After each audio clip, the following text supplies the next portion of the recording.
좋아요, 알람 설정 많이 많이 눌러주세요.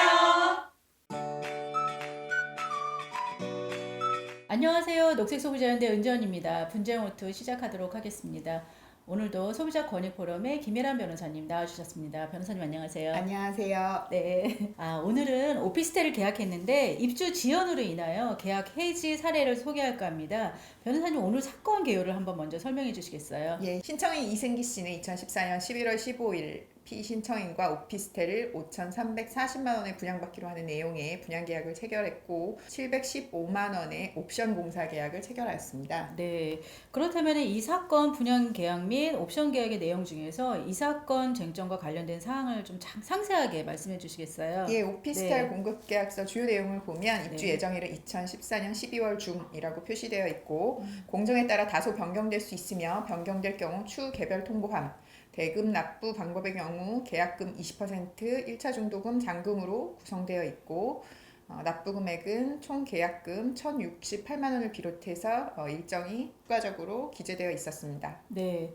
그렇다면 만약에 입주가 지연되었을 때는 어떻게 처리가 됩니까? 예, 신청인은 피신청인의 귀책 사유로 인해서 입주가 당초 입주 예정일로부터 3개월을 초과해서 지연된 경우에 계약을 해지할 수 있다라는 규정이 있었고요. 이 경우 위약금으로 분양대금 총액의 10%를 지급한다라는 내용이 포함되어 있었습니다. 네. 그렇다면 그 옵션에 대한 내용을 한번 보면은 복층공사하고 옵션공사 총 대금이 있는데요. 풀 옵션형인데 복층공사 대금은 440만 원이고 그 다음에 풀 옵션형은 275만 원인데 그 중에 계약금이 각각 150만 원과 100만 원이네요. 그렇다고 하면은 이것도 분양 가격의 일부로 좀 간주가 되어야 되지 않을까요? 예, 맞습니다. 네. 그러면 이 신청인 이승기 씨의 총 납부 대금은 얼마입니까? 예, 네. 그 신청인은 분양계약에 따른 계약금으로 1차로 100만 원, 2차로 968만 원, 총 1,068만 원을 지급했고 옵션 계약에 따른 계약금으로 250만 원을 지급했습니다. 네, 그러니까 이 1,068만 원이 20%의 계약금에 해당이 되는 거네요. 예, 맞습니다. 네, 그렇군요. 그렇다면은 신청인의 그 중도금을 왜 납부하지 않았습니까? 예, 네. 신청인은 2014년 12월 중순경에 오피스텔 공사 현장을 방문했는데요. 진척 상황을 보아가면서 중도금을 납부하기로 마음 먹었는데 2014년 12월 20일 납부하기로 예정된 1차 중도금을 납부하지 않은 것입니다. 네.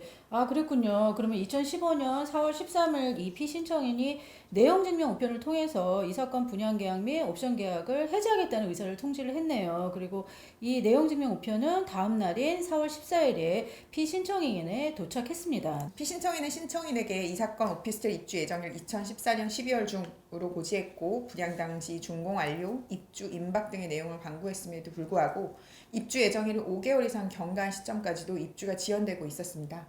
이런 경우가 사실 좀 종종 있는 것 같은데요. 변호사님, 인정 근거를 한번 볼까요? 예, 이 사건 인정을 한 근거로서는 당사자 간의 다툼이 없는 사실을 비롯해서 공급 계약서 내용, 분양 계약서 내용, 입금 확인증, 내용 증명 우편, 분양 광고 등이 참고가 되었습니다. 네, 그러면 이 신청인과 피신청인의 주장이 좀 다른데 어떤 차이를 보이는지 한번 볼까요? 예, 신청인의 경우 분양 계약 당시 입주 예정일로부터 3개월을 초과해서 입주가 지연되었고 따라서 분양 계약과 옵션 계약을 해지했으므로 기지급한 계약금을 모두 반환해달라라고 요구했고 피신청인은 신청인이 예정된 납기일에 중도금을 납부하지 않았기 때문에 이행지체 상태에 있기 때문에 계약을 해지할 수 없다라고 주장을 하였습니다. 네, 그렇다면은 그 분양계약 당시에 피신청인의 귀책 사유로 인해서 입주가 당초 입주 예정일로부터 3개월을 초과해서 지연된 경우에는 신청인이 위 분양 계약을 해지할 수 있지 않습니까? 예, 맞습니다. 그리고 그렇게 계약이 해제되면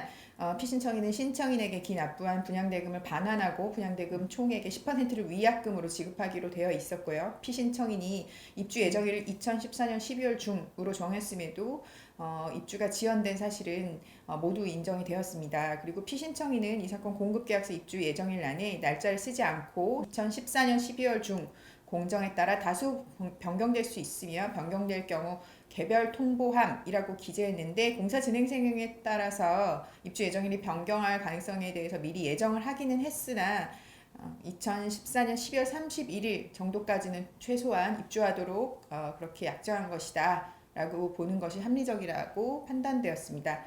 그런데 그 시공업체 사정으로 인해서 공사 중단 그리고 그 집합건축물 대장의 변경 등으로 인해서 3개월을 이상을 초과해서 입주가 지연되었고 또 해제 사유가 발생했고 그리고 신청인의 경우 해제를 하겠다는 의사표시를 통지에서 도달했기 때문에 이 사건 분양계약의 경우에는 적법하게 해제되었다라고 보았습니다. 네. 아, 그렇군요. 피신청인은 이 신청인이 선이행 의무인 중도금 납입을 지체했기 때문에 이 이행 지체 상태에 있게 됐다라고 얘기를 하고 있고, 이 피신청인의 귀책 사유로 인해서 입주가 지연되었다고 하더라도 이 사건 분양 계약을 해제할 수는 없다는 취지로 지금 주장하는 걸로 알고 있는데요. 그 상호계약의 일반적인 법리를 주장하는 것인데 일반 당사자가 의무를 부담하는 경우에 대가관계에 있는 상대방의 채무가 아직 이행기에 이르지 아니하였지만 이행기 이행이 현저히 불투명하게 된 경우 민법 536조 2항 및 신의 측에 의거해서 그 반대급부의 이행이 확실해질 때까지 이행 의무의 이행을 거절할 수 있습니다. 이러한 법리를 피신청인이 주장을 했고요. 입주 예정일을 보름 앞둔 2014년 12월 중순까지 공사 진척이 없어서 입주 예정일에 신청인을 입주시킬 수 없을 것이 명백히 예견되었고 실제로 입주가 지연되고 있었기 때문에 그 신청인의 경우에는 중도금 지급 의무 자체를 이행을 거절할 수 있었다라고 판단하게 되었습니다. 네, 그렇다면은 피신청인은 위 분양계약 및 옵션계약 해제에 따른 원상 회복으로 그 신청인에게 이미 지급받은 계약금과 옵션 비용으로 지불한 금액인 1,318만 원을 신청인에게 반환해야 되는 거네요. 예, 맞습니다. 네. 그런데 이 처음 계약에서 이행 지체로 인해서 지연된 분양의 일정으로 인해 피신청인은 신청인에게 이 금원을 지급받은 날로부터 반환일까지 기간에 대한 법정 이자 및 위 공급계약서에 따른 위약금을 분양대금 총액의 10%를 가산해서 지급해야 된다고 되어 있지 않습니까? 예, 네. 피신청인은 분양계약이 해제된 경우에 신청인이 납부한 대금에 대해서는 위약금을 공제하고 신청인에게 반환하되 납부한 금액에 대해서 이자는 없는 것으로 한다고 정하고 있었는데요. 그 약관 조항의 유효성 여부에 대해서는 판단하지 않더라도 신청인이 위약금을 부담하는 경우 그 신청인의 귀책 사유로 인하여 분양계약이 해제되는 경우에 대한 규정이기 때문에 이 사건과 같이 피신청인의 귀책 사유로 인한 분양계약 해제의 경우에는 적용이 없다라고 판단되었습니다. 네. 그러면은 그 이상을 종합해 볼 때 피신청인은 신청인에게 1,318만 원을 지급하고, 그렇죠? 그리고 이거를 8주가 경과한 날인 2015년 8월 11일까지 다 갚는 날까지 기간에 대해서 6% 계산된 지원 배상금을 가상해서 지급을 해야 되겠네요. 예, 맞습니다. 네. 오늘은 그 공사 지연으로 인한 계약금 전액과 옵션 대금을 지불한 계약금 지급 사례입니다. 오피스텔을 포함한 집 구입 시에 공사 지연으로 인해서 여러 가지 불편 사항과 이중 계약 등 우려가 있을 수 있는데요. 분양을 받을 때 공사가 잘 이루어지는지 확인도 중요하지만 건설 회사도 제대로 된 공사 기간을 가지고 계획대로 공사를 마무리하여 이러한 불편함을 서로 갖지 않도록 해야 되겠습니다. 변호사님, 오늘 주제 굉장히 어려운 주제였는데 설명 좀 감사드리고요. 예, 다음 시간에도 유익한 정보 부탁드리겠습니다. 네, 감사합니다. 네, 여러분 구독, 좋아요 많이 많이 눌러주세요. 다음 시간에 만나요.